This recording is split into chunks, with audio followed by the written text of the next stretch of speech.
But before the conversation begins, I'd like to put some precedents in place so that as I'm speaking, you have an understanding of what I'm referring to and why I'm saying what I'm saying. So I don't know if you can all see the slides, right? Are you able to see the slides? Yes, we can see. So Catholic dating, right? Okay, by the way, just forgive the way I speak. Since I'm a consultant and we do a lot of logic thinking, so I'm going to speak in a logical manner. And then from there, we'll now have our discourse, right? So what is Catholic dating all about? Now, the first, why I ask this question is, if we're having a class on Catholic dating, my what's the word? I'm speaking not to all dating, but specifically to Catholic dating, right? So if your intention is not to date in a Catholic manner, then the things I'm speaking to you would not be of relevance, right? So if that's the case, then that's fine. You don't need to argue with me or hate me for what I maybe say, but it's to a specific end, right? So if you're interested in Catholic dating, then there's certain things we need to understand about dating in a Catholic way. So Catholic dating is about finding a lifelong partner to live your vocation of marriage. That is making real the Trinitarian love on earth in a family context. So what I'm saying here is, in dating in a Catholic way, both participants, the male and the female, they're looking for a partner that they're saying, okay, this is who I'm going to be with for the rest of my life, to live out my vocation, which is called marriage. So the end of dating is marriage, and marriage is all about the love that God shares within himself, within the Holy Trinity, making it real within the family here on earth, right? So it's the same way as some people mentioned, Jesus gave a mission to Mary Magdalene in today's gospel. Those that are called to marriage are also receiving a mission that they're meant to fulfill, right? So Catholic dating is about choosing who you're going on that mission with, right? So some things I want to clarify. What is a vocation? So a vocation is a call from God to a distinctive state of life in which a person can reach holiness. So I highlighted some things here, a call from God. So a vocation is not something you necessarily give to yourself. It is something God gives to you and he calls you. Your own action is to respond to the call, right? So if we say marriage is a vocation, it means marriage is actually a calling, which means it's something you have been called to. So it's not something you wake up and say, I want to get married. It's, oh, I have been called to get married, right? And in your quest in the whole dating field, it's you're trying to navigate who you're meant to answer and respond to this call with, right? So it's not, from the very beginning, it's not something you yourself set out about how you want. It's about God who created you, calling you to a particular mission with a person, and it's now you seeking how to respond. And the second aspect I highlighted in that definition is in which a person can reach holiness. Why that is important is your vocation is that state of life in which you reach holiness. So if you're called to the married life, it means your marriage becomes the primary means in which you're going to become holy, right? So it's not going to necessarily be about how many lives you save or the becoming president or becoming rich or any of that. It's about how well you love in your marital state, how well you live that vocation of marriage. That would be your primary means of reaching holiness, right? So when this call is a call from God to a state of life in which you're going to reach holiness. So just recapping this, it means if you're called to married life, there's a specific journey or mission you're going to receive with another person in which you're going to become holy through that journey, right? So the marriage is a journey to holiness. So next, what is marriage? So here, I took the definition from CCC, and I'll read it out, then I'll now explain the parts in bold. So the matrimonial covenant by which a man and a woman establish between themselves a partnership of the whole of life. It is by this nature ordered toward the good of the spouses and the procreation and education of offspring. this covenant between baptized persons has been raised has been raised by Christ, the Lord, to the dignity of the sacrament. So the parts I'm going to speak about here are one, to the good of the spouses. What that means is everything that's happening between this man and this woman is working towards the good of both spouses, right? Which means we have to understand when you're dating, the person that you're going to be encountering, you're working for that person's good and that person is working for your good, right?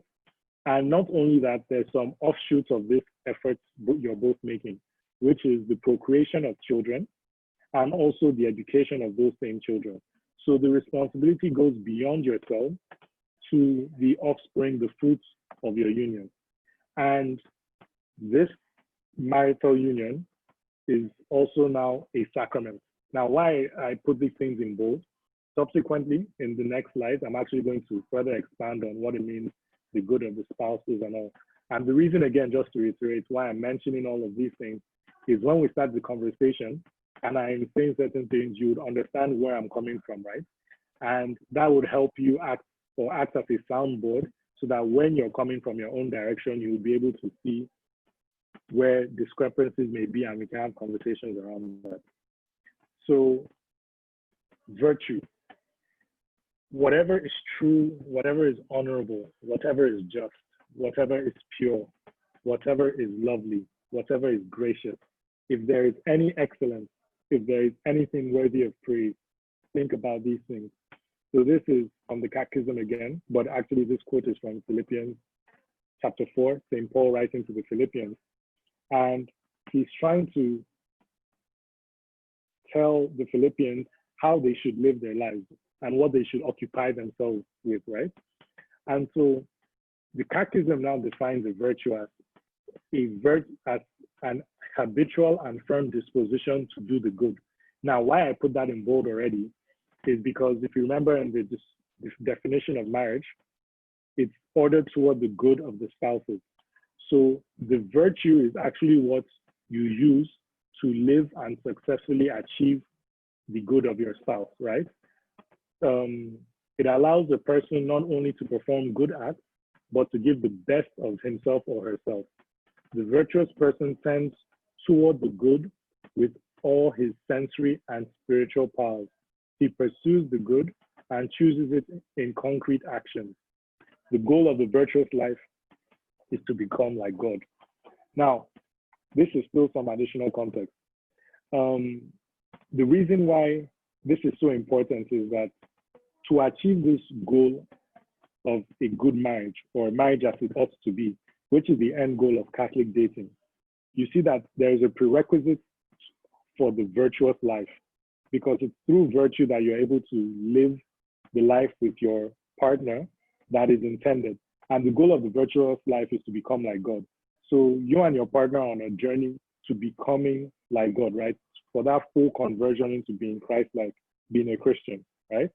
So all of this is very important. And you can see that the description of what a virtue is very proactive, it's very determined, it's very absolute in giving the best of yourself, right? You pursue good and you choose concrete actions that lead you to that good, right? It governs both your sensory and spiritual being. So it's your whole sense or your whole being is meant to be governed by virtue, right? And this is important to understand because on the other hand, when we look at vice, which is the opposite, we see here written in the CCC, sin creates a proclivity to sin, which means sin basically creates an inclination to sin more, right? And that engenders vice by repetition of the same action, by repetition of the same act, which means the more you perform a vice or something negative, the more it becomes habitual, right? So on the one hand, if you're doing good repeatedly, you're building a virtue. And on the other hand, if you're doing an evil or a wrong repeatedly, you're building a vice, right? This results in perverse inclinations which cloud conscience and corrupt the concrete judgment of good and evil. So what people understand today to be good and to be evil is influenced by how they understand but is all influenced by the virtues they have and the vices they have, right? Now, why this is important is when we get to discussing your interactions with the opposite sex, right? And the different frustrations you may encounter.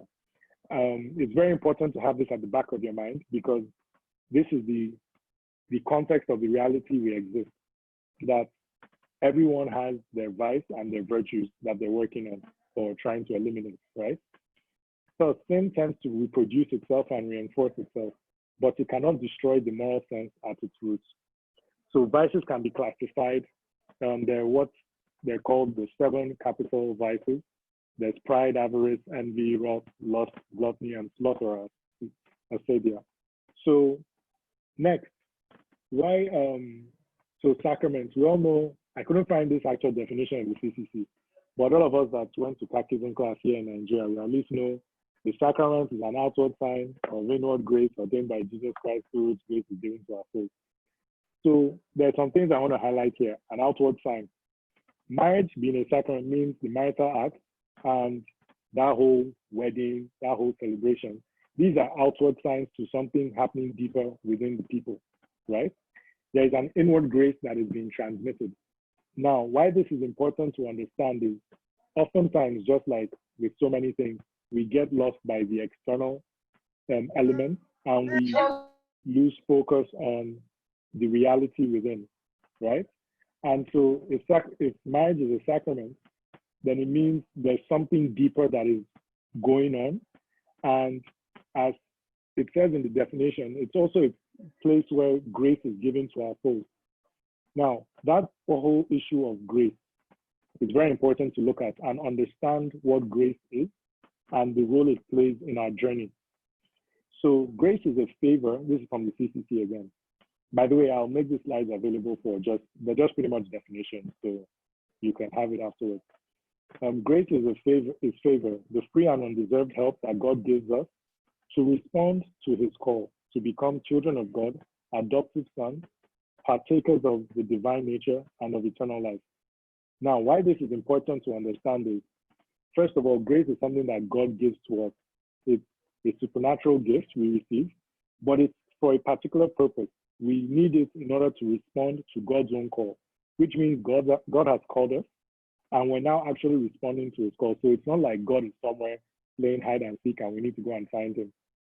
He's out there trying to get us to respond to him, and is giving us this help.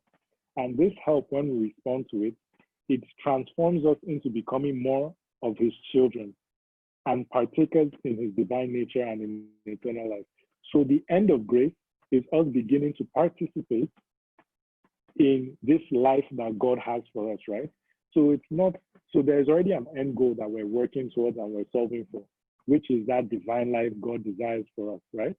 And another issue that will come about, especially in understanding this issue and how we relate to it, is the reality that oftentimes we tend to, for our own selves, create our own end destinations that we're solving for as opposed to God's own, right? Which now causes a lot of the issues we face and we encounter, right? But this is all context again. So this is just to recap. Marriage is a lifetime vocation by a man and woman to make manifest on earth the love of the Trinity. It is focused on the good of the spouses, procreation and education of the new life it bears. The primary tool to achieve this is virtue, which helps us to overcome our vices, and grace is the divine help we receive to achieve this. So this is the recap of marriage. Now, the substance for the Catholic dating is what I'm now going to move to now, right? Which is, I think, the way I've been able to classify 3 challenges in Catholic dating in trying to achieve these things we just talked about is 1, the desire for God's own plan, the knowledge of God's own plan, and the ability to carry out God's own plan. Now, the emphasis here is clearly that everything is around God's own plan. But the reality we face is many times we have our own desires, right? Let me give you an example. So there's some people I speak to, and for them, when they want to talk to a guy in this whole Catholic dating situation is, oh, the guy must be able to meet these certain standards I have, or must be this kind of person because this is the way I understand how I want marriage to be, right? So this is what I'm looking for. Now, the issue there is you've created your own bottom line or your own end game for marriage that you're solving for. And already that now stops your encounter from being a Catholic dating experience, because in Catholic dating, our end goal is God's own plan, not our own plan, right? So that's the first difficulty that we face when we begin to struggle with what we want against what God actually desires for us. The next thing is knowledge of God's own plan. Now, that's pretty much where a lot of us tend to reside, in ignorance, because we are limited beings and we can only know what we have been told, right?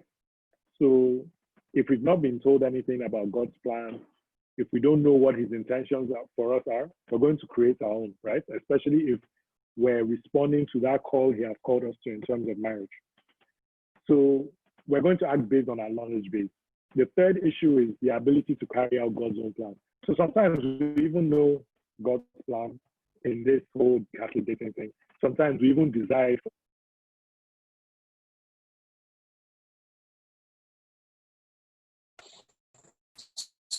So there's,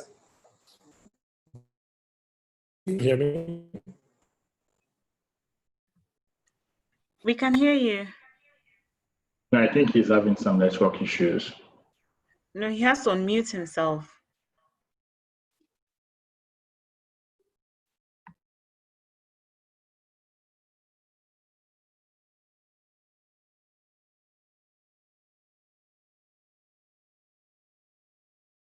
My laptop is freezing.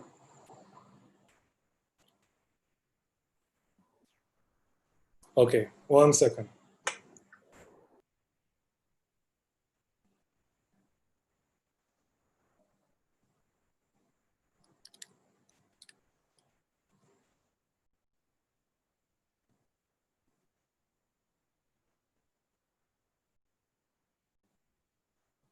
Okay.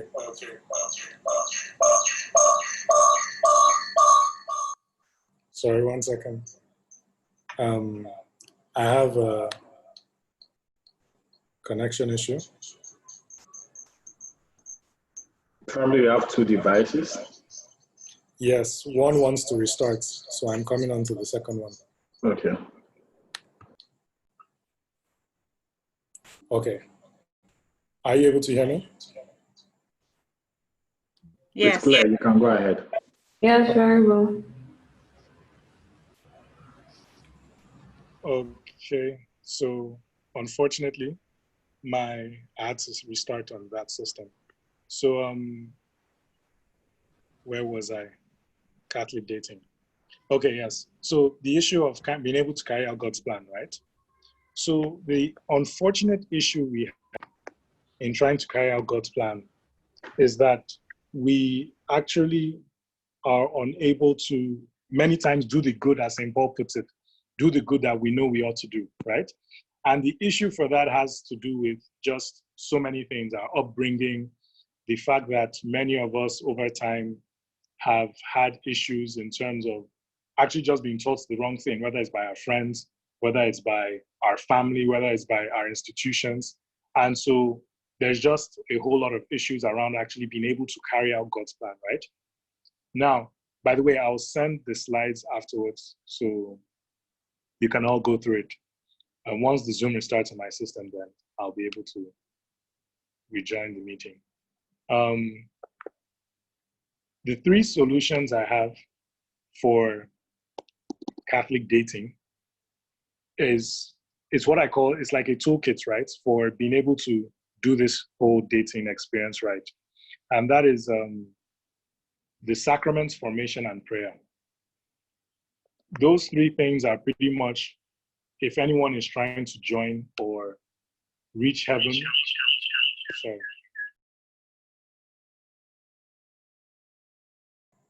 Okay, sorry, I'm back. Yes. So I'll just share my screen again so that we're able to return to where we were. Okay, so we're here. These three solutions for Catholic dating, it's actually not just for dating, it's pretty much for living the Catholic life. But then everything in Catholic dating is about the Catholic life as well, so it all applies. It's the sacraments, formation, and prayer. Because these three things actually help us tackle those three areas we struggle with. And remember, this is a lifetime journey, so don't start feeling upset if you're feeling like you're at the very bottom, because we're always there at some point in the journey. So it's the beginning. So the sacraments help us with the desire for God's own plan, right? So heaven is a supernatural destination. It's not a physical location like Dubai or Paris. It's actually somewhere in a divine realm. And so we require grace to make that journey to that divine spiritual target, right? And original sin, the fact that we are all flawed, except the Immaculate Mary who was conceived without original sin, we are all starting in a place of darkness, which means we all have some sort of defect within us, that grace now exists to help us journey from that to our supernatural end, right? So grace acts in everyone, leading us from the vices that we have to the virtues that we need, right? And the sacraments are the super graces. So from baptism, in fact, in Catholic dating, I can tell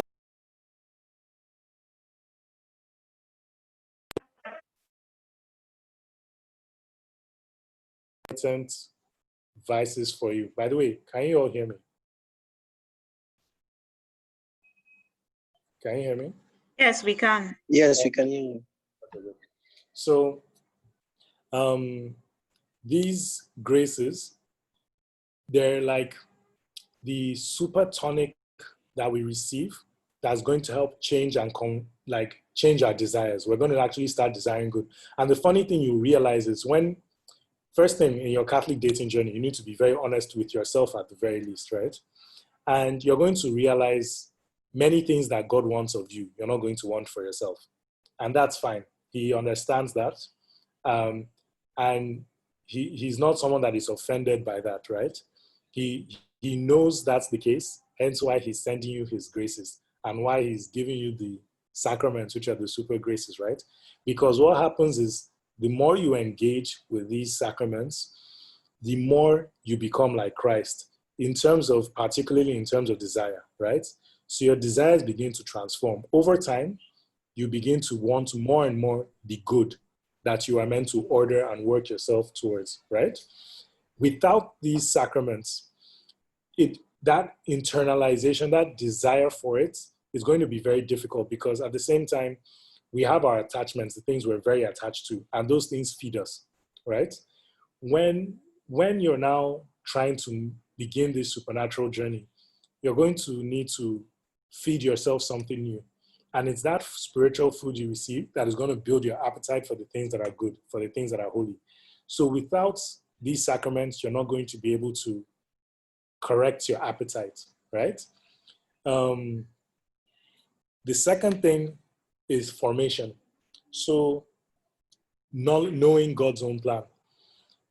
So as a human being, we're all created with reason and will. That's what separates us from the rest of from animals, right? And our reason is as good as our knowledge base. So if you have no mathematical reasoning, it means no matter the quality, the simplicity of the math problems or anything, you just won't be able to handle maths, right? Because you don't know maths. You need to know in order to do particular things. And that's what our reason enables us to do, right? So our reason and what we know is what informs what we go out and set out to do, right? So if we're ignorant or we lack good knowledge, that is now the bed or rich soil for vices to take roots and begin to grow in large gardens of what I like to call wrong stuff.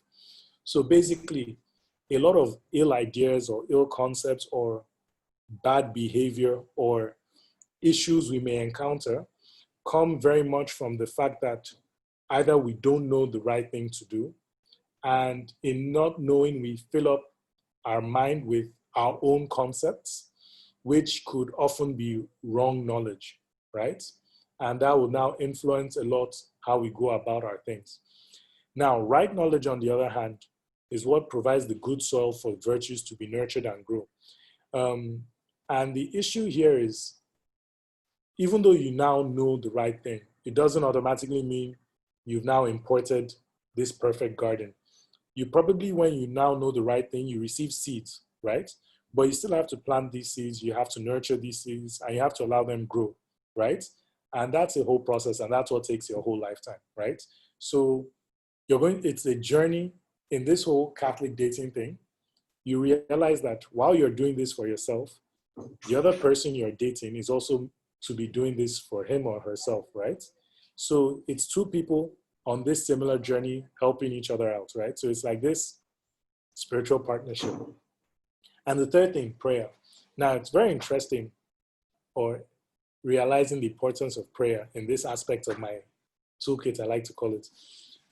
Because prayer is what helps you to choose for yourself God's plan. Because what you realize is many times, so prayer is where the things we know and the graces God has been giving us, we take it to God in prayer, right? In dialogue, and we're talking to him about these things. And the objective of the dialogue is conversion, which means to become more like him. Now, for that to happen, it's where we have these honest conversations with God. Like, for example, let's say you have an issue with anger, right? And you start learning that, man, anger is bad. And you go to Mass, and part of your prayer intentions is for peace, to reign in your heart. So you receive this grace for peace to reign in your heart. You also have this knowledge that anger is wrong. But in reality, you still get angry, and there's this justification, there's this roadblock, right? So when you're in prayer is where you talk to God about the reality you're facing. That's, yes, this thing is good, what you should be doing, the good you should do, he's giving you the grace supposedly and all, but that's desire to now make that personal commitment to become like God, to get rid of the anger. That's the difficulty, but all of that is made possible in prayer. That's where you really discuss, where you really engage with God, and in your whole conversation, you're having this dialogue as to make me want what you want, right? Without that dialogue, it's very easy to just move on with life and not internalize all the things that you encounter in terms of the knowledge and in terms of the grace, right?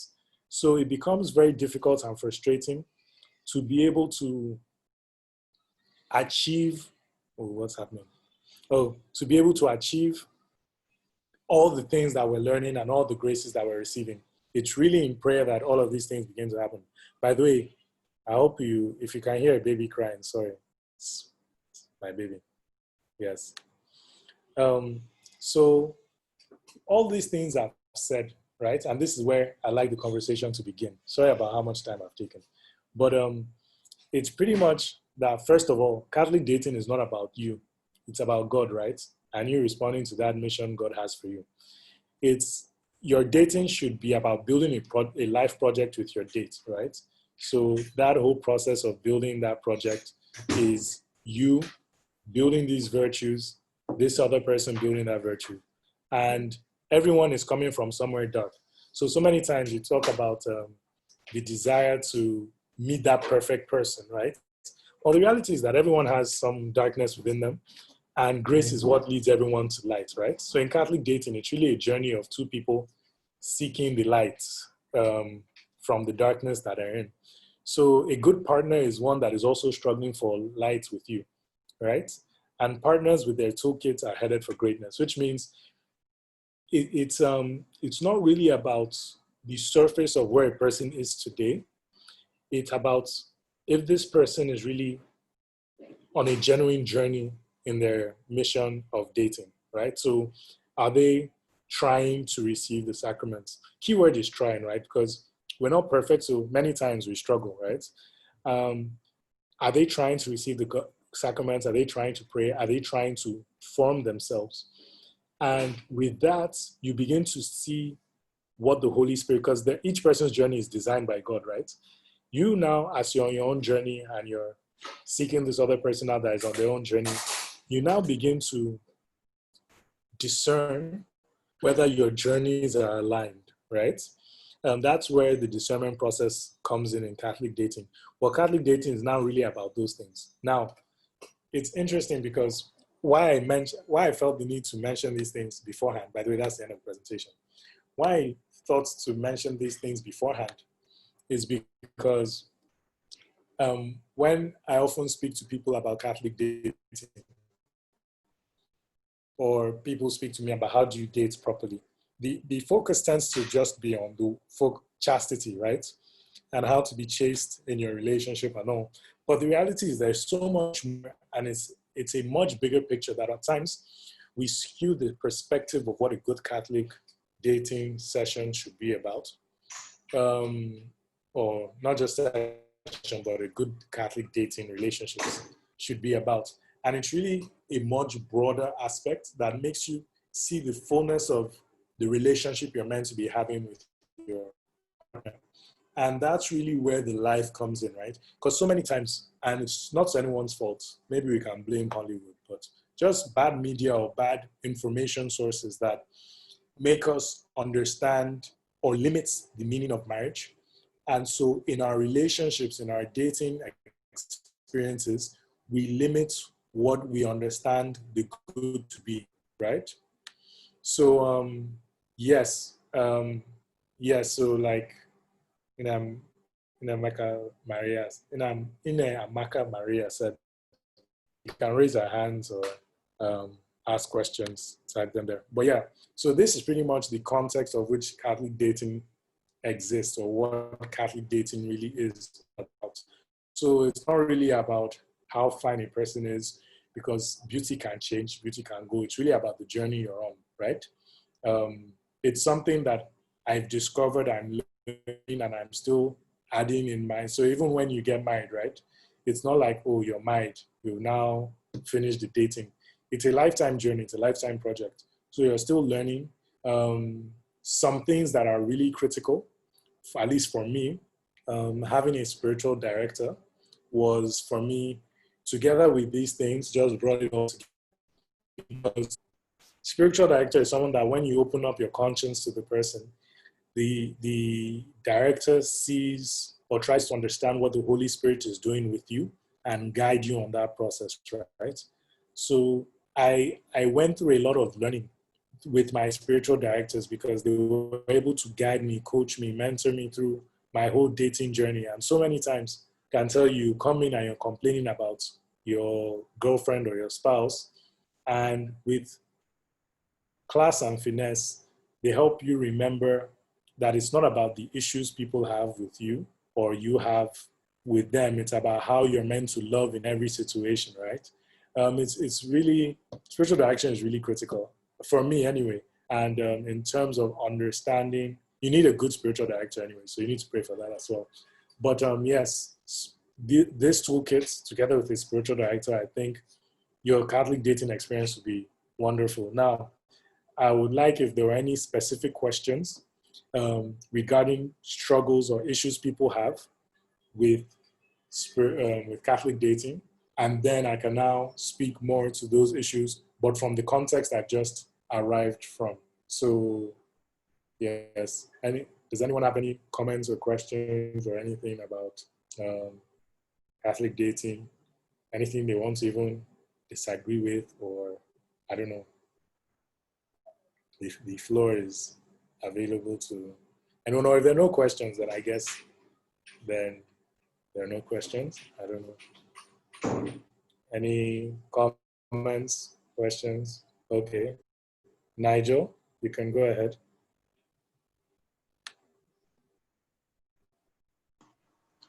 Yeah. Good evening, Michael. Good evening. Yeah, it's good to hear from you. I really enjoyed the talk and all your suggestions as well. The common challenge like we have in our world today in terms of relationships and dating, is that a lot of people are finding it difficult now to trust another person. So like going into a relationship now, I feel that what you said about prayer and having a spiritual direction as well. I feel that's a very important point, because if like people try to go into the dating and relationship thing with the worldly wisdom and like based on what they think they know, without really having a good spiritual direction in their lives, or without really kind of having this conversation with God. You said something about relationship being a journey between two people who are on the same journey, who are trying to like overcome their weaknesses and walk towards the light. I feel like one of the most important things I took away from this session is for people who are still single or who are still in relationships to really kind of not prioritize on what they think they know or how they think relationships should be like, but it should be more about like, what is the spirituality behind this? Like, how are you having a spiritual direction in what you are doing? And it's about trying to help your partner overcome their weaknesses as well. So honestly, I really enjoyed this talk, and thank you very much for sharing this with everyone else.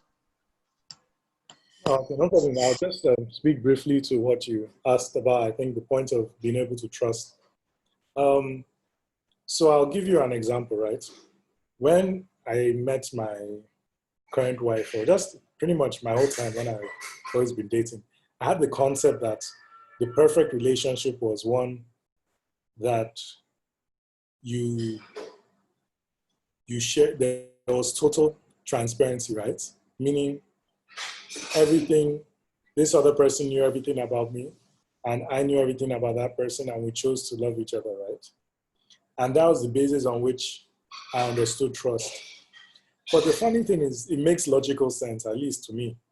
But then when we began to journey and guess with spiritual direction and with the formation I began to receive, I saw my idea challenged, and I had to do a recalibration, because I realized, in essence, what I was saying was my choosing to be with someone was dependent on how open they were with me, right?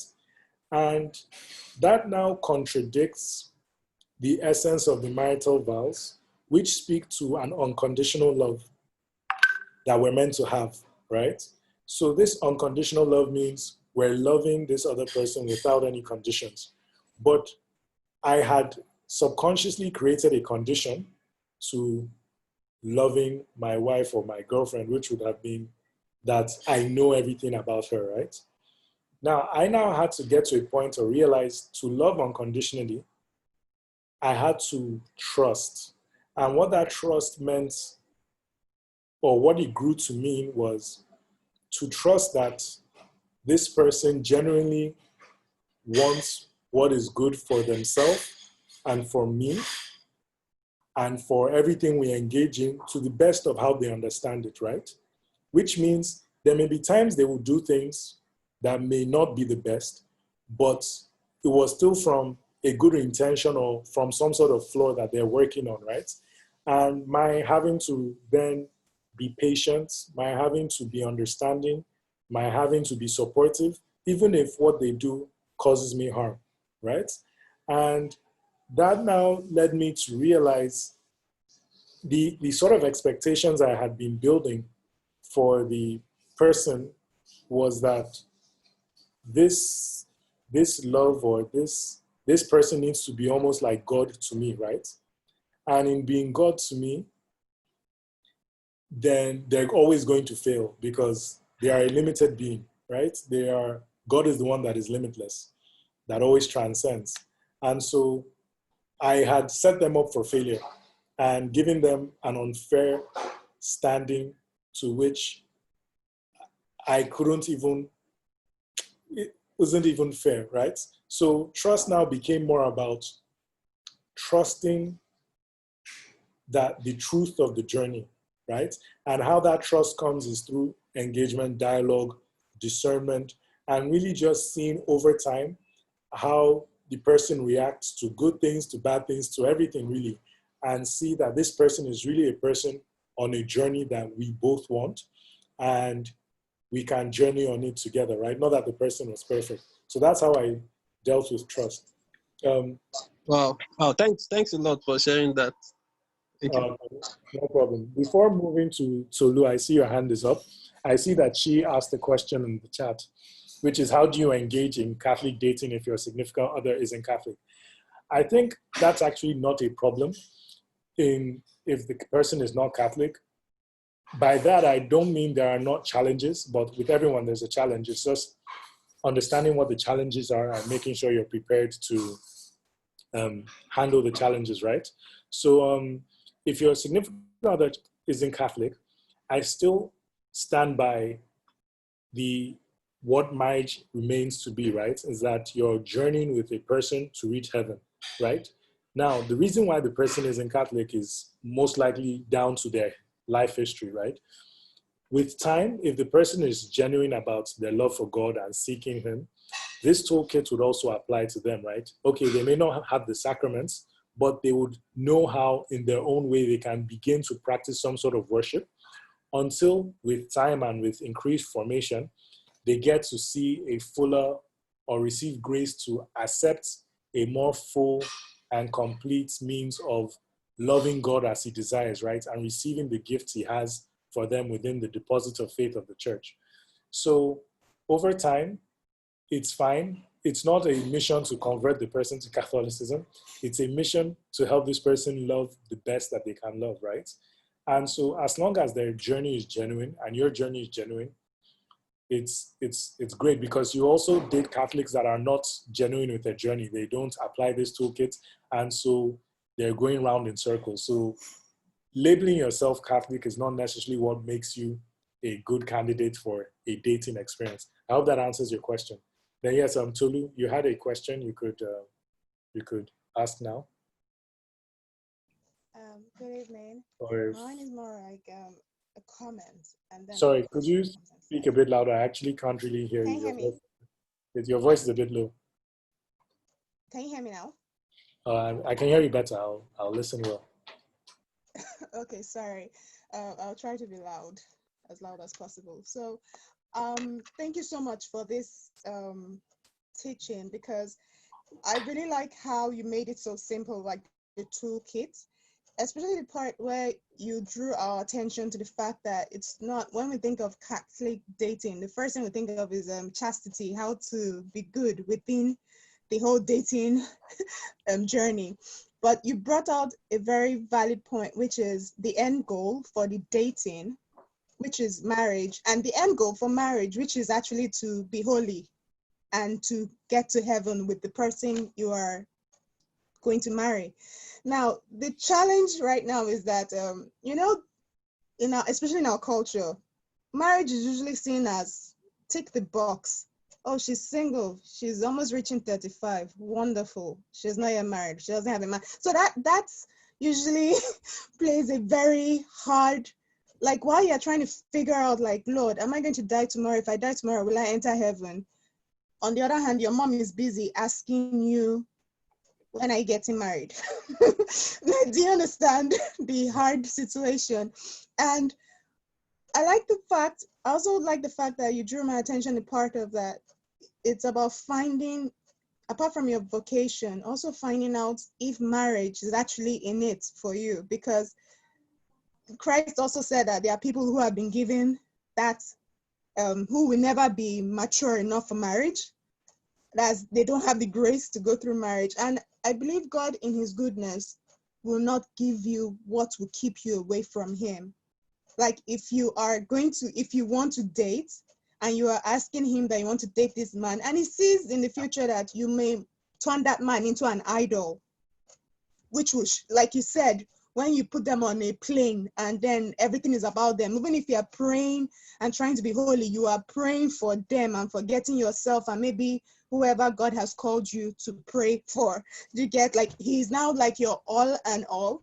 Because I actually experienced that, and the Lord taught me a very hard lesson there. Like, it wasn't like this person was bad, but that had to, and it was the most painful I've ever experienced. But the lesson was I had to learn how to forgive, how to pray for that person to actually be happy. Like God took away that opportunity for me to feel like I was going to be avenged, that the person would be feeling guilty wherever he was. God took that away from me, because he reminded me that that man too was also his child that needed peace. But at the same time, he taught me that I should not idolize anyone. And like you said, it just makes so much sense, because the idea is that at the end of this life, we are meant to come to heaven. Whatever we go through it is whatever God gives us to journey through it. And that very valid part of finding out, because you also have to find out if you're alone, if you're meant to be alone on this your vocation in life. And I think that's where we find it very hard to accept, because for instance, if I pray now and the Lord tells me that I'm meant to be alone, the next thing I'm going to be asking is, Lord, how am I going to explain this to my parents who are waiting for grandkids? You get that kind of thing. So I'll now like to ask, like, when you get to that stage, how do you get the strength to accept that maybe your love story is just you and God and nobody else? What sort of tips? I know you would say pray and ask for grace, but being very practical, like having to deal with, especially if you're in a workplace, for instance, where you have politics, where they could have side comments like, she's not yet married. I don't think she's mature enough for that kind of position. You know, those kind of crazy things that goes on in the world. So how would you advise someone who may have to walk this journey alone to like stay sane in a world that is so judgmental? Oh, good questions. I'll begin by speaking about this last point you mentioned. Remember, if our end goal is heaven, right? The requirement for us is to, in every moment, do the good that we can do and leave the rest to God. So one thing I always use as a mental reminder is, I'm not God, right? So I didn't create the world. I did not create its problems. I'm just one of the many paintbrushes he has that he intends to use in a particular way he himself intends to do his own will, right? Now, what that means ends up being that the objective is not necessarily in a situation to maybe get that position, right? It's in the position you're in to do the most good you know how to do. That now translates to whatever situation you're in. So if you're in a situation where you're single, right? As a single lady, as a single man, there are certain things God already expects of you and desires you to do. And he wants you to do it, right? When he brings about circumstances that change you into being in a relationship, then his expectation is that in that relationship, you do all the good you can do.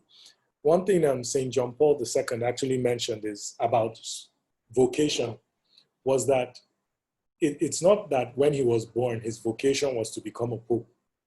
It was that when he was born, his vocation at that time was to be a good son. And then at another time, he was to be a good brother. At another time, he was to be a good student.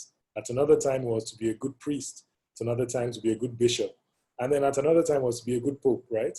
So it's because it's just human nature, that desire for control and understanding, right? But it's not, God does not constrict himself to the way we reason, right? He's always calling us to raise our own understanding to the way he sees things, which implies that when it comes to understanding your vocation or your situation, wherever you are today, the reason you are here is because God has allowed you to be here, right? And it's now about from where you are, his expectation is that you do the good you're called to do in that specific situation you are in. So if you get to heaven, it's not about whether you came first in your class. It's not about whether you made that business deal. It's about in where you were with what he had given you, did you live the best life you could live, right? And so The focus then is about accepting your current situation and really doing what God expects of you to do. Because the way we experience time, oftentimes we describe our lives and our whole existence as, oh, my destiny is one thing in particular, right? But our actual destiny is to be good always, which is why God gives us the help to do that, and why the expectation is that the grace we receive and everything to do all of these good that we're called to do. Now, by the nature of physics that God created, we experience time one moment at a time, right? So we move from moment to moment, which means you cannot live in the past at the same time as in the present, as at the same time as in the future, right? And that's why God tells us, Jesus in one, I can't remember where, but was telling us, I think it was Matthew, on the Sermon on the Mount, where he was telling the disciples and the people listening not to worry about tomorrow's worries, right? Tomorrow has enough worries for itself. Focus on today, right? And in today, once you do what you're meant to do, you're setting yourself up in the right path for God's plan. God has already designed, God has a perfect strategy for your life, right? Like, his strategy is so good, you can actually not improve on the strategy for your life, right? It's now about you learning to conform to his great goodness and the best desires he has for you. And it's in doing the good you're called to do in your specific situation that it will lead you to the other good, right?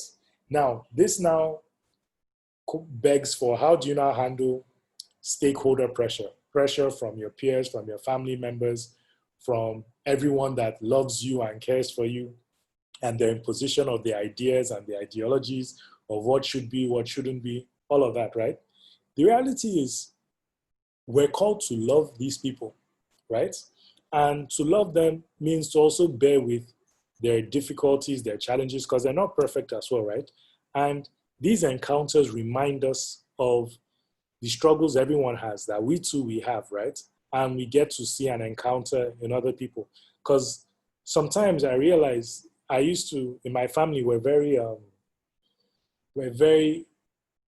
if people that are not used to being criticized find it difficult at times, because we have this mentality that whatever anyone says, it's our duty to try to perfect it, right? So the dinner table was usually somewhere where we'll always be arguing different ideas and the best way to go about doing things. But I now carried that into my relationship with different family members. And I, over time, began to realize that sometimes God is not calling me to battle with this person. God is calling me to understand the fears of this person, the concerns of this person, and to just maybe give an assuring word, right?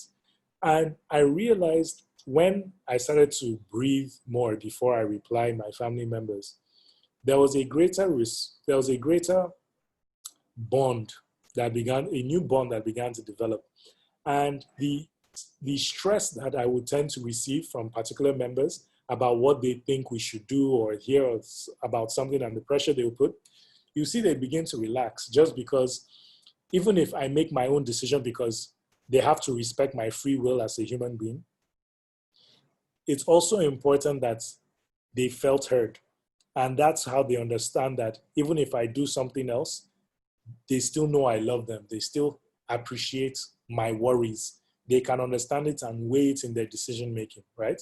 Now, as I've said, it's not like a magic bullet that automatically makes everyone fall in line, but it opens a door for conversation, for new conversations, right?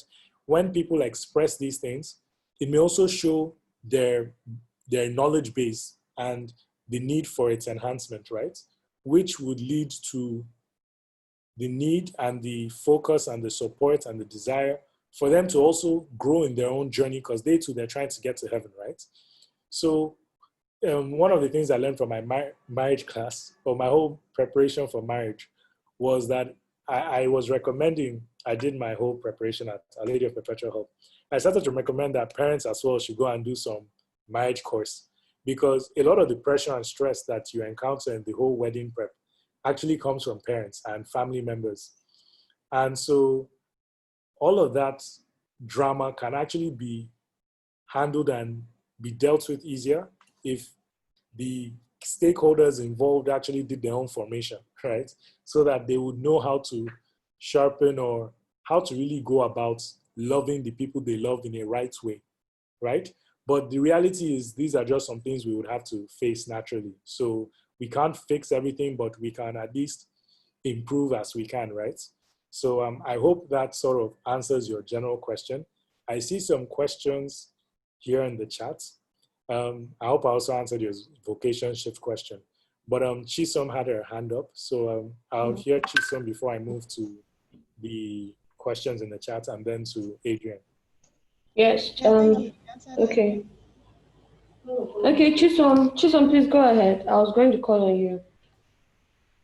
Okay. Good evening, Ifani. Good evening. Thank you very much. That was a very enlightening session. Congratulations, by the way. Thank you. Okay, so my question is a bit, I hope I'm not, it won't be all over the place, right? But I hope you can make it out. So you mentioned, I loved your point on the two kids. That, I think for me, that was a highlight of something, my takeaway from today's session, understanding the fact that when you're dating someone or you're going into marriage, you should come prepared, come geared with your two kids, right? To better yourself and for the other person to also better themselves, right?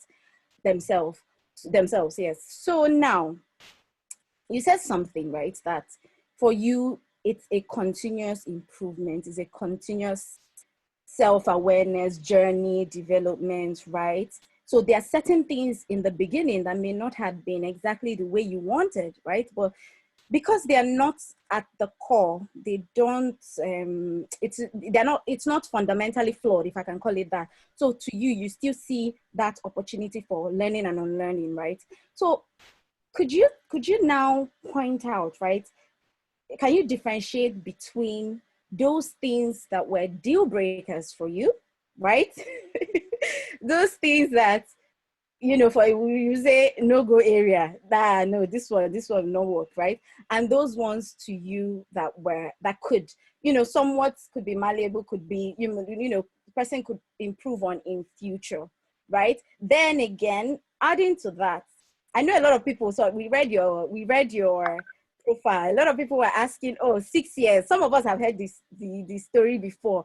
So I would also like to ask, how was that part of your discovery before marriage? You know, or did this knowledge about the two kid thing, did it come after marriage or did it come before? And did it have anything to do with the prolonged courtship time? Sorry, I'm going there, but pardon me. I don't know if my question is clear. It's very clear. So as you were speaking, before you used the word, I already knew it was a deal breakers question.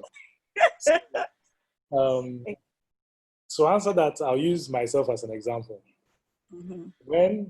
When I started dating my wife back then, I had deal breakers and she also had her deal breakers. And we both had reasons for our deal breaker clauses, right?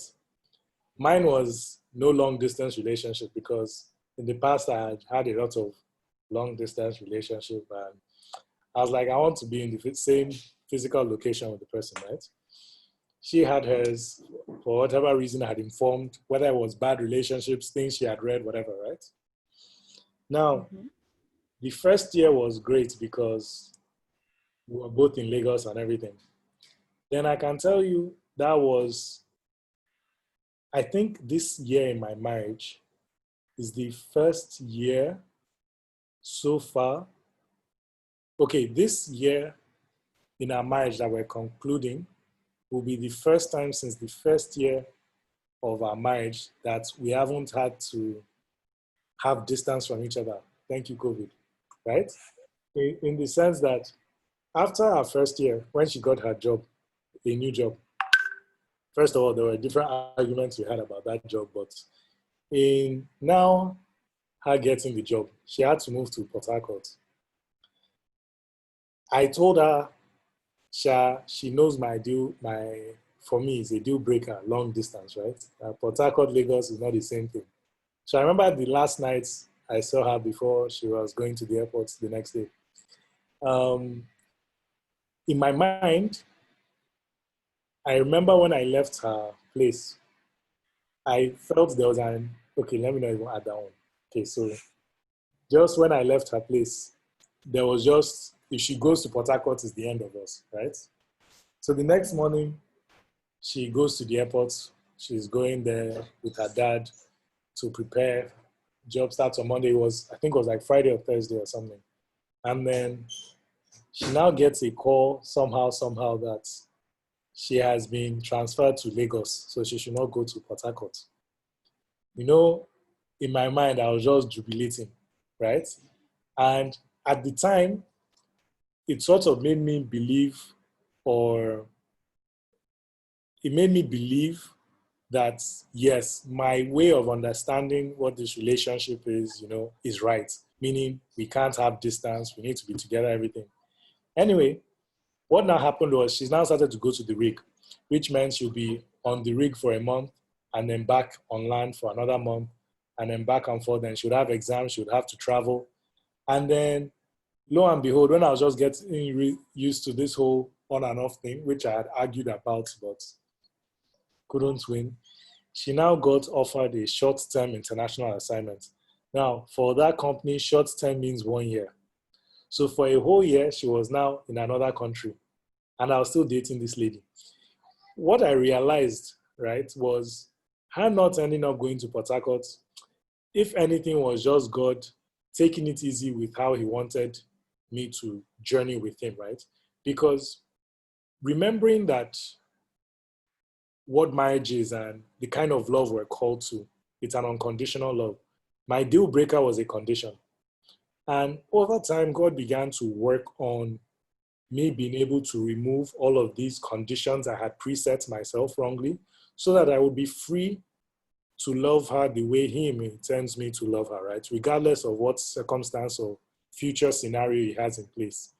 So by that time, I now even forgot my whole deal breaker situation of we must be in the same thing, no long distance, blah, blah, blah, blah. So where I'm going with that is the deal breaker had nothing to do with, my deal breakers were very man-made, right? And to do what God wants, I had to be open and docile to how he decided to perform or manage or manipulate the relationship so that I'll let go of all these deal breakers I had, the ones she had, and really just focus on what the essence is, which is a partner to love for the rest of my life.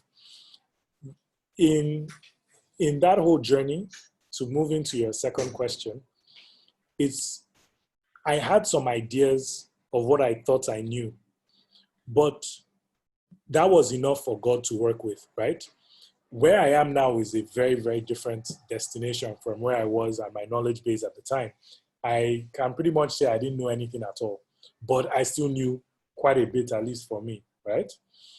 The reality was God was able to work with what I knew. And from where I was, the way he lined up his grace for me was to grow to the point where I would be able to discover this toolkit along the line, right? In his own way, he would inspire me to do certain things on his behalf that would be good for me. And many times I will not follow, sometimes I will, but the times I would follow, he would build on that, right? He's very patient, he's very determined, and he's going to mold all of us to become who he wants us to be. So it was really a whole process. And that's why now, based on my own personal experience and understanding what God expects in relationships, for me, deal breakers are signs of, how can I put it? I would always advise against deal breakers because in a way they're a clause where you're closing your heart to loving this person, right? Because at the end of the day, the most beautiful thing about love, right, is so many times we're scared about there's this fear we all have about who we're going to open up to, who we're going to allow in. But the beauty of it all is, at the end of the day, you can't hide your flaws. But what is beautiful about love is knowing that someone that can love you even as they know you with all your flaws, right? That's where the divine love begins to arrive. That's when you begin to see in your partner the love God has for you, right? In the limited way your partner can show, but that is growing. And so imagine, for no fault of yours, maybe you discover in your personal journey you have a particular vice, right? But you're still called to this marital vocation and all. And in your journey with it, you now just keep meeting guys that keep rejecting you because of your sin, right? It's the devil that calls people by their sin now. God calls you by your name. We saw the transformative effects, I think, in today's gospel. The mass I attended, the priest was talking about when the impact Jesus calling Mary by her name had on her, right? God always sees us as his children, right? He never sees us by our flaws, by our weaknesses. And it's important that we adapt that same approach, because that's what we're called to in our relationships, to always call our spouse by their name, to see them as the child of God that they are, and to love them as God calls us to love them, right? This is why it requires grace. This is why marriage has been raised to the level of a sacrament, because even in the matrimonial bond, there is now a whole new special grace that is to be received to make it possible to even enhance the journey you're already on, right? So that's why marriage is a beautiful thing. And many people say, marriage is hard, marriage is this. The reality is, I got this from Mrs. Itweli one time. She said, marriage is not hard, life is hard. So we can't put all the sufferings of life and just pin it on marriage, right? In life, there are just difficulties, and we have to learn to deal with all of these things, right? So with the toolkit, you can overcome all things. But then it's not that, with the toolkit, you now go and choose whomever you now want to choose, because at the same time, they have free will to accept you or to reject you, and you too have the free will to accept them or reject them.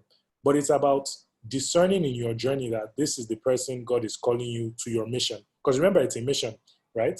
A mission that you are responding to. So if God calls you to a union with a particular person, it's in your toolkit, amidst using or practicing or living by your toolkit, that the discernment becomes pretty clear, so that you're able to see and understand that really this is what you're called to, this is your journey, and this is the person that you're to do it with, right? But if you're not using God's own indicators or compass or guidelines to inform your discernment process, it becomes more difficult to really understand whether or not this is the right person for you. So these are just some things. I hope that answers the question. Thank you very much. It does. Okay. Then I saw Uyi had asked a while ago about minimum time for Catholic dating before marriage. Well, what I can simply say is at least it will be minimum of 6 months, because when you tell the church you want to marry, they're not going to marry you for at least 6 months, because what the church realizes, many people get frustrated, right? But what the church realizes is there's a lot of information people don't have before they decide to get married. There's a lot of virtue that they lack before they decide to get married. There are a lot of distractions that compel people to decide to make a decision to get married, whether it's family pressure, whether it's money, whatever it is, right? Status. And they try to help you prepare for the sacrament, so that at least in that time, it's a discernment process, you can discover. Now, if it takes you 6 months and 1 day to be able to work with your spouse to marry you, if it takes you 10 years, however long it takes, God has your perfect pre-configured design that he knows would let you both know that it's time, right? Because him too, when he wants you to get married, he will let you know he wants you to get married. He doesn't, it's not like, it's, because I have this thing at times where I'm worried that, what if I don't understand God? What if I mess things up and I don't understand God right? God wants all of us to succeed. So he will find a way, the way he configured us, to know that it is what he wants, right? Without doubt. So don't worry. Let God be the one to have that pressure of making you understand what he wants. Just keep performing with the toolkits that you have, and then he would make things happen for you. Then I think that's that question. I think someone had their hand up. I can't remember who. But until then, Is this another question? Okay, no, someone's just sharing. Seek first the righteousness, the kingdom of God and his righteousness. So yeah. Okay, Adrian. Adrian had their hand up. Adrian, do you still have a question? Or is Adrian still here? Okay, I don't think Adrian is still here. But yeah, are there any more questions? Any more comments, inquiries? Thank you, Ifeanyi. Great insights from you this evening. Okay, hi professionals, please, if you still have more questions, kindly raise your hand up or you can drop your comments in the comment section. Hi, Adrian, are you still here? Can I say something, Kalechi? Yes, please, Namaka. Okay, thank you so much for this. Sorry, could you just speak louder hello? to the mic? Yeah. Can you hear me better now? Yes, better. Okay, thank you so much for this talk. I really appreciate. I thank God that it's recorded, because there is really so much said that one have to go over and over to really digest. What you just said last really kind of resonated with me, because it's a talk we have all the time in terms of in this journey, deal breakers. You say, deal breaker, if it's not Catholic, me, I'm not doing. How am I going to start explaining to somebody how powerful the rosary is? If the person shares the same faith with you and you have a problem, it's easy. We kneel down, say rosary, and believe. If that person, so it's, of course, going on that journey, like all you said, imagine going on that journey for me with someone who doesn't believe in, or who doesn't have the same toolkits that you have actually mentioned. So these toolkits and it works, and if that person is not even on board. So my first question would be like, because I know you said if the person is non-Catholic, is how do you even do it? How do you even go onto this journey with someone who you don't have the same values with? For Catholics who are really trying, what they know is Catholic. What I know, if I'm having a hard time, I just go to Sacrament and sit down. I don't know. To be sincere, I can't still get my head around that I'm with someone who doesn't understand, at least, or someone that I'm saying the rosary, because the kids will come. What do we teach them? That the Virgin Mary is not the mother of God, So these are the things. But then you say loving a person unconditionally. But then I'm also asking, how do you really do it? Because it makes sense that it's also confusing in my head right now, because I'm thinking to myself, because it's like you could say that, how many people say that God told them that this is their husband, and then I think of the gospel today where Mary heard Jesus' voice and recognized him. Is it that we're recognizing the wrong voices, or you got to marry a Muslim and claim or say it could be that this is what God wants for you? And then you begin to carry the cross and you begin to, if it's, I just hope you understand like my thoughts where I'm coming from, in terms of like, it's even for friendship, simple friendship. If I'm talking with a friend that is having a bad time, you could just say, I'll book mass for you. And the person feels so relieved because you said that single line, I'll book mass for you. Imagine if the person does not even believe in mass. I am telling the person, I'll say a Hail Mary for you. The person probably get angry. This is like a friend or someone you know. Now imagine if this person is not your husband or your wife, your spouse. People are not even aligned. So it's just kind of that confusing, because for me, when you say there should be no deal breakers, it makes sense how you put it. But then I know that not being someone I can't reason with in terms of the Catholic faith, I don't know what I can do it. So basically, I hope you've kind of figured out my question from my mumbling and mumbling. No, it's Yeah. a very good comment. The first thing I'll say to your question is, marriage is not catechism, or dating is not a catechism class. And what I mean by that is, the purpose of dating is not is not a journey to, it's not a, you're not going to school, right? Because also at this, you're in a field of loving a person, right? Now, to love a child, a baby, when you're holding a baby, the baby doesn't understand so many things, right? But the baby can feel loved with the hug, can feel love maybe with the play, with the smiles, by feeding the baby, by changing the baby's diaper, you know, helping the baby to be comfortable. Love is not always passing knowledge or information, even if it's true, right? What you find that in this building a life project with a person, what begins to bring people together is that common goal they have as one, right? In understanding this, and that it is something that's a lifetime journey, it's possible that if you marry even maybe a Muslim or a non-Catholic or maybe an atheist or someone, right? It's possible that in the design God has, that person will convert in 60 years' time on their deathbed. And what will convert them was the 60-year life journey you had with that person, and they just fell in love with God on their deathbed, right? But it took 60 years. God is patient like that. He doesn't rush to bring people to him. He knows how long and how much time each person has.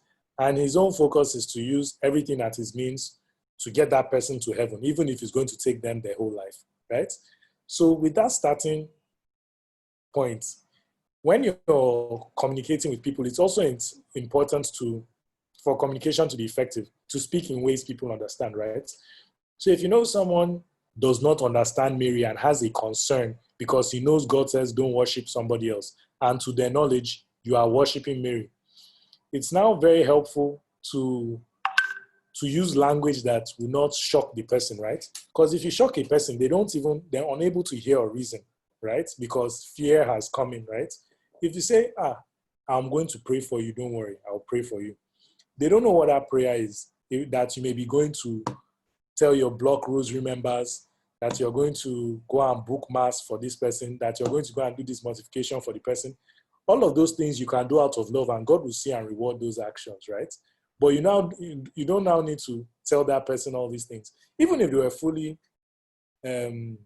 formed, right? Sometimes love is just showing that you would take their issue to heart with you, and that because they are troubled, you too you're troubled, and because they are happy, you too you're happy, right? So it's not necessarily that, because also another thing you realize, especially when in a Catholic context, right?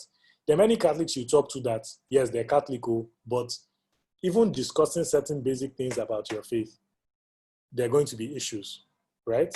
Being able to agree with certain other Catholics about certain things, you may get a lot of stubbornness, resistance, the issue of being able to love your neighbor, because the concept that truth and love go together is very difficult for some people to understand, or even what truth means and how it should be passed on and communicated. There are just so many things, right? But these are things that even if a person is Catholic, it doesn't mean that they are not prone to those kind of issues or difficulties, right? And again, there are many people that you find, even in not being Catholic, maybe even very good human beings. There's one of these, my ex-girlfriends that I had. I used to call her the most Catholic person I knew. And she's Muslim. The way she just lived her life, right? You would meet Christ in that person. Now, that person, right? We didn't end up marrying. It was not my vocation or a whole thing. But I was able to learn a lesson that people that love God, anyone has the capacity to love God, because that's how God has called us all, right? And then it's now a situation of that love we've been called to, if they've been called to a relationship with us, seeing how that journey would make it possible. Now, in reality, what I find as well is all these hypotheticals we tend to do, right? They very rarely all come true for us, which means we have our own individual challenges, and then it's pretty much discerning how we, in our own way, make our own path work. And with the rest, it's people that have those challenges that learn to live with those challenges and they share their success stories. So I hope I've been able to answer you there. I see Chisom had been asking if she had a question that she wanted to share. There's also a question in the group. I would answer that after. Do you mind if I help you to read them? Oh, sure. Okay. Okay, this one is coming from, okay, sorry, Chisom, you have to hold on. I'll read this one then. This is coming from Ngozi. Good evening, Michael. What do we do when waiting for the right person, and how do we know the right person when they come around? Is that clear? Yes. Okay, so I'll also answer Stanley's question about why it took me 6 years to get married. Okay, thank you. What do we do when we're waiting for the right person? It's simple. We work on ourselves, because at the end of the day, our focus in life is not really marriage, it's heaven. Heaven might now be the vocation we're called to at a point, but before we now get to that point of bringing someone into it, we need to work on ourselves. We need to work on being as holy as we can be, on the challenges we have, and trying to be the best that we can be in every situation, in every moment, being as good as we can be. Knowing when the person comes along, that's God's own work, right? Because if God wants you to get married and he brings the person to you, as long as you're working with God in a proper way, he would find ways to communicate to you that, see, this is the person for you, and will begin to rouse you in that particular way, right? Also, if you have a coach or someone, a mentor that is helping you discern, then all of that would now be very much easier to be done, right? So it's actually something I would tell people not to stress about, but in not stressing about it, let God make you know, and trust God. Don't worry, he has experience in this, right? He has been doing this for millennia. And in this millennia, you can know that he has succeeded. So don't worry about that.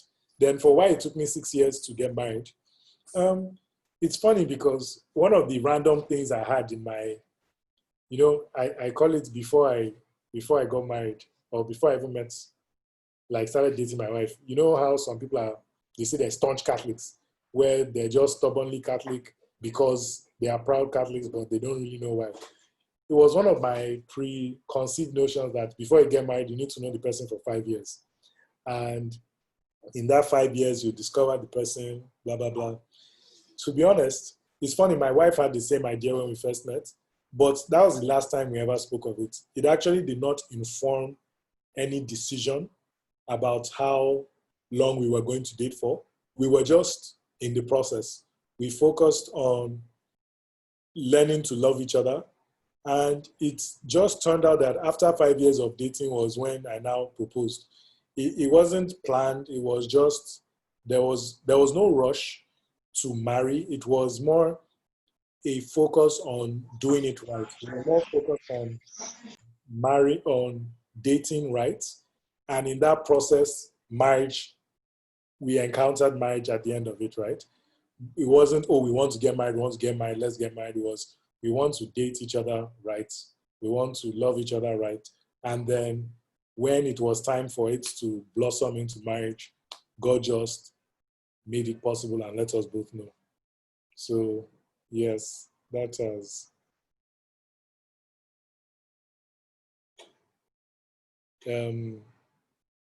Yes, so Chisom, I think now we can. Yeah, Chisom, you can take your question. Chisom, are you here? Yes, I'm here. Okay. Okay, so I'm back. I said it's really fascinating listening to you. One would think you're 25 years into marriage. They will not know it's just a year. So much wisdom. I need to drink from this river you're drinking from. Okay, so the last time we had a session on apostolate of friendship and chastity. I know that one of the conversations that ensued was, the conversation around celibacy, abstinence, especially coming from the guys, right? How a lot of women feel pressured and they feel like, they want to give in because most men are demanding for this, and sometimes it seems as though it's a criteria for them to get married. Some people even want to demand it because they feel, oh, they have to know that you're this XYZ before they commit. So now, no pressure, I'm not putting the spotlight on you, but I mean, from other people's experiences, whatever, what was your take on that? Is it possible for, Catholic men to actually abstain while dating dating before marriage? Is that possible? Is it realistic? Do people actually do it? Or is it just some fantasy that the church, tells us all to do, but yet a lot of people are not living it? Are people actually living it? And is that possible? Yeah, that's my question. I don't know if it's clear. Yes. Okay. So thank you for the question. It's a very nice question. How I'll come about this. Sorry, 1 second.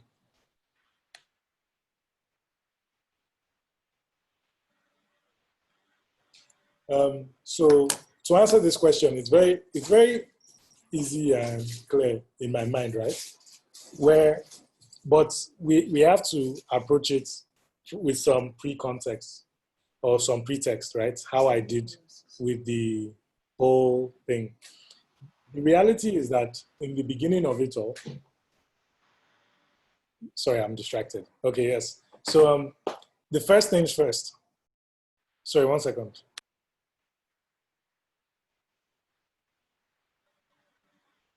Sorry, yes. So where was I? Dating, celibacy. Okay, yes, makes sense. Okay. The focus of this whole conversation, right, or this question is about how this thing is possible. Okay, so it's very possible. But we have to understand what that possibility means, right? First of all, celibacy is not the same thing as chastity, right? Chastity is living your sexuality the way God intends it to be in your current state, right? So the way a single person lives chastity will be different from the way a married person will live chastity, right? So chastity even exists in marriage, just so you know. One of the main things about chastity is that we don't understand it. So our knowledge base is very ill-informed. So let me give you an example. There was a time where I had understood the only thing that was wrong was sex before marriage, right? And in that mind, the way I understood it as a guy was that means, okay, everything else went, right? If it wasn't sex, then it's fine. That is a big issue, right? Which I didn't understand to know at the time. So remember all the things I said about knowledge, right? That now created a soil for me to now build certain vices I shouldn't have built. And in discovering, I had to work on. Also, some other things you think because you're doing it by yourself, so like pornography and all, those things also have certain ways they undermine your mission of reaching heaven and how you interact with the opposite sex and live out your chastity, that they're also wrong as well, right? But if people don't know, then they have this soil that is helping them build a lot of vices, right? Now, why I started with this is, remember in my talk, I also mentioned that everyone is coming from certain darkness in their own life. Why it's important to appreciate that is because everyone has their darkness in their own life. That you have your darkness does not mean someone else doesn't have their own darkness, right? The question really is about the quality of their journey and how they're journeying. What you would find is someone that is living to overcome any particular vice they have with the counteracting virtues. First of all, it's a journey that's going to last a lifetime, right? So it's not something that, oh, if someone has an anger problem, that's, oh, they'll go for an anger management course and they'll deal with it. It's not a situation where someone is dealing with pride, that they will get one huge humiliation and they'll become so humble forever and that's it, right? It's not a situation where someone struggles with lust and then all of a sudden they now learn chastity, they go to this course and then they're able to do it, right? It's a lifetime journey and that's part of the life project, right? So it's the way the world frames the conversation makes it difficult to appreciate how God actually sees and needs you to understand what his mission is about. God, like when you see the issues the Pharisees had with Jesus, well, one of the major issues was that he used to hang out with sinners, right? In hanging out with sinners, what did Jesus tell them? That he did not come to save the people that don't need saving. It's the sinners he came for, right? Now, to accept that God came for you means you have to first of all accept that you yourself, you're a sinner, right? Now, that's why even in the Lord's Prayer, and one of the things God keeps working about is getting you to realize that if you're a sinner and you're going to marry another sinner, then there's always going to be problem, right? Even in your dating process, there will be problem.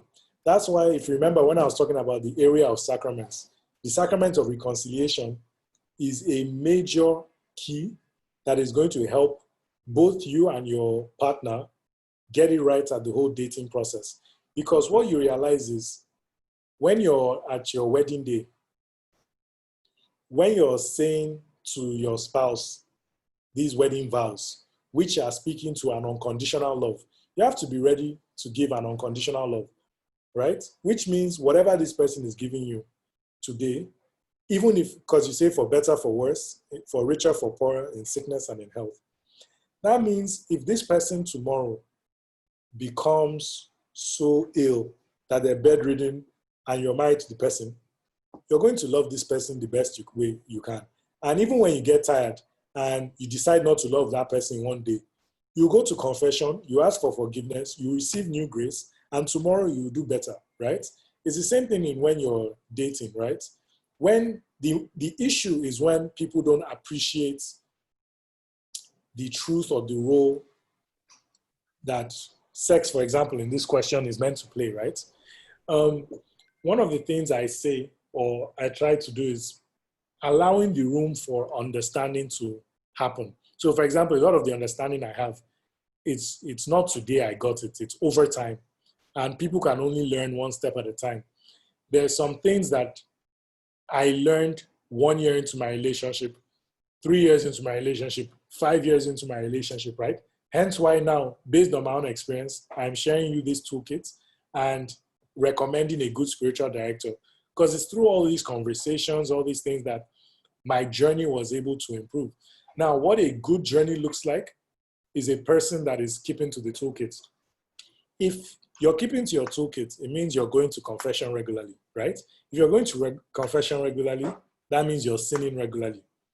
So whether the sin is a sin of lust or a sin of anger or a sin of gluttony or a sin of sloth, it's all a sin, right? And you, your spouse, everyone is going to need that help, the supernatural grace, because at the end of the day, this end goal that we all desire is God that has put it in us, right?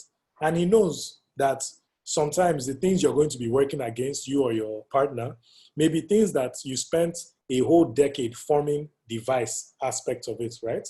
And now, in one day, you're learning that there's a counteracting virtue that actually meant to abide by. And this virtue, it's going to take you a while to unlearn a whole process and to learn a new process, right? That's why in seeking a partner that is on this journey, what you discover in that journey is you begin to see certain things happen. You begin to see transformation. And the transformation is not, oh, they become perfect, but they begin to blossom. I don't think there's ever a time a flower is perfect. A flower, when well nurtured, just continues to become more and more beautiful, right? And that's what happens in your journey with this person. Even if you don't end up marrying the person, but in the friendship you cultivate and in all your friendships, this is like the apostles, how they were all journeying together. They all had their issues. They all had their ways they would mess up, their flaws, but they would, when they're strong, strengthen their brethren, right? So this is the mentality we need to really carry in our focus on relationships, because sometimes what we then do is take this whole issue, for example, of sex, and we now blow it out of proportion. And what I mean by blow it out of proportion is not to disregard its importance, but then to now, make it more than it should be, because beyond the whole sex situation, somebody could be chaste, but in the other areas, they struggle, right? And what you tend to find is even working on just one virtue helps you build other virtues, right? So it's really a whole package of all virtues and not just one. So in the case of where people are putting pressure on you, if you're in a relationship and someone is saying they need to do, there are different types of pressure, right? It really depends on the unique situation. So someone could know something is wrong, but if maybe they are addicted to something, addiction is a very important topic, by the way. If they're addicted to something, they will have their good moments, but they will have their moments where they'll go through withdrawals. In those withdrawals, they would most likely fall a lot, but it's a journey of them learning how to overcome those things, right? Understanding their triggers, overcoming their triggers, learning how the trigger transforms itself in a new way, but still having that commitment to overcoming it, right? Then after that, so like it's a whole process, it's a whole journey, and really it's so if you have a spiritual director, for example, one of the things that helps in this whole journey is when you begin to bring your own unique situations to your spiritual director, based on who you are as a human being and the challenges you have, and then seeing how this other person you're interacting with, you bring it up in that discussion and in that whole journey, your spiritual director then begins to guide you on how to navigate through all these waters, right? So it's actually really important to be able to, with your toolkit, use your toolkit to guide your discernment process, right? So I don't know if I've answered or if there's some things you want me to further elaborate on, but I think I spoke around it, or Yes, yes. Thank you. Okay. Okay, thank you so much. Me personally, I've learned a lot. So in all, we should put God first in whatever we're doing. We have to seek His presence, commit our relationship, God, and make sure that it's on both sides. Like you and your partner have the same goal. Like you said, our mission is to make heaven. So by God's grace, we shall get there. Thank you so much. So any more questions will be Yeah. Okay, Nigel just asked a question. Oh, and Ngozi is raising her hand. Ngozi has been raising Please, her hand. I have a question on the chat, Ukechi. Kindly look at it and let him know about it. Thank you. Okay, if you don't mind, sorry, hope we are not taking into your own time. No, it's fine. It's Okay, thank you so much. Okay, that means we can take more questions then. Okay. Ngozi has a hand up. Okay, Ngozi, please, you can go ahead. Ngozi, are you here? Sorry, it was a mistake. It was a mistake. Oh, thank you. Okay, that means I can read Miguel's question then. Okay, so Nigel is asking, how do you know if you're called for marriage? To be honest, the reality is it takes time to know these things. If you're called, the same, you will just, it's not that you will just be called. I don't think, see again, as I'm talking, I'm also a limited human being. But the way I understand the call and vocation, right, it will be within you, not just to, it won't be a call or something within you that's like an impulse to satisfy your flesh or something. It will be more a call within you to give that love God is calling to another person and to a particular person that He brings to you, right? Or that the situation will come about with. Because also, if you're called to, let's say, the religious life, there are certain things God will just desires He has deposited in you that will just be, you would be responding to, and in your responding to them, that's why you'll be reaching your natural fulfillment. Also, at the same time, if you're called to the single life, there are certain ways He would call you to make it possible for you to understand, right? So I would think, if to answer that question better, if you speak to people that are called to the single life, but not necessarily the religious life, and understanding how they discern their call and how that call worked for them, it really shed light on that. Also, if you speak to people that have been called to the religious life and how that call worked for them, I think that would really help you in that discernment process. Then, was there any other question I missed on the chat? Okay, hi, Pastor. How about mixed marriage? What have you to say? The fact For that me, most of our guys, when they want to get married, they go out of the church. And our ladies too, when some of them want to get married, they go out of the church, they marry from other churches. What have you to say? What is your take on it? What do you think we need to do to ensure that we not marry within ourselves, among ourselves, without having to necessarily go out of the church? Thank you. okay, so for this question of mixed marriage, um, I just reiterate some points I made earlier about it's really not, when you're deciding to marry, it's really not about whether the person is Catholic or not. Now, let me clarify what I mean. To me, to my understanding, God is creator, everything else is creation. God, in his infinite wisdom, created his church and deposited a huge amount of knowledge and love and grace within it to make every human being able to do as he has desired us to do, right? Now, it is left to each human being to respond to God's call. There are many Catholics, and by Catholic, I mean people that attend the church that maybe have even been baptized, that fail to live by that, that fail to live by that, right? So even if they go to church, even if they receive communion, right? Like, for example, I can tell you why I even mentioned in my bio that my personal journey started in 2011 was I used to think I was a good person just from my own relative point of view. But it wasn't until 2012 I started going to confession regularly. And the kind of life I lived before, and I would go to mass. So I probably had gone before 2012. I'd gone to confession less than 10 times in my life, right? And I became a communicant when I was maybe 13 or 12, right? So there are many grave sins I had committed that I did not know were grave sins. I was just very ignorant. So God, in his loving understanding, led me to realize that I really need to purify myself a lot more. And that whole journey, I now started to become more Catholic, discover more my faith and everything, right? So before then, I would say I'm Catholic, and that would have been many people's CV that, yes, check, check, check. But the way I was living my Catholicism was very relative and not very true. So my having been Catholic was not a necessary requirement. And in fact, if people were using that as a judgment point on whether they decided they want to date me or not, would have been very flawed, because my Catholicism was not really something I was properly living by, right?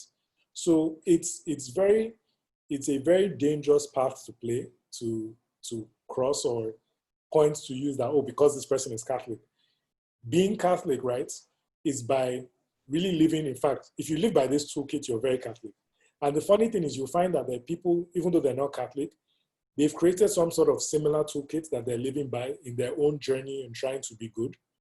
And what may now happen in your journey is you, maybe even as a friend, assisting them by giving them more Catholic knowledge or the sacraments or prayer and everything, right?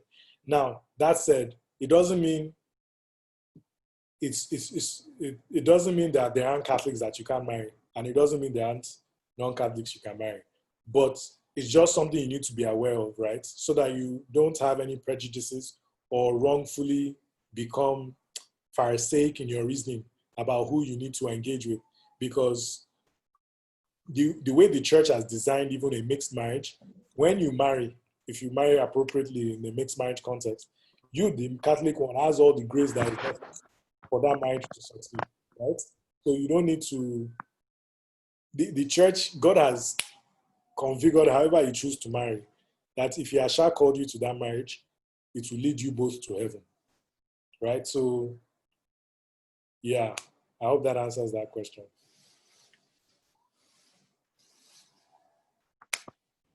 Okay, thank you very much, Ifeanyi. So more questions, we can always reach out to you for more questions, professional. So I think at this time, I will call on Mr. Erabo to take on the vote of thanks.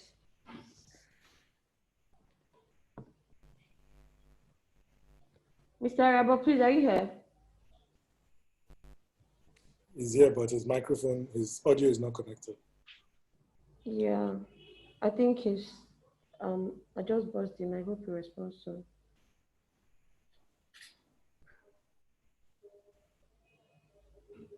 Okay. Please, sorry guys, please hold on a little bit.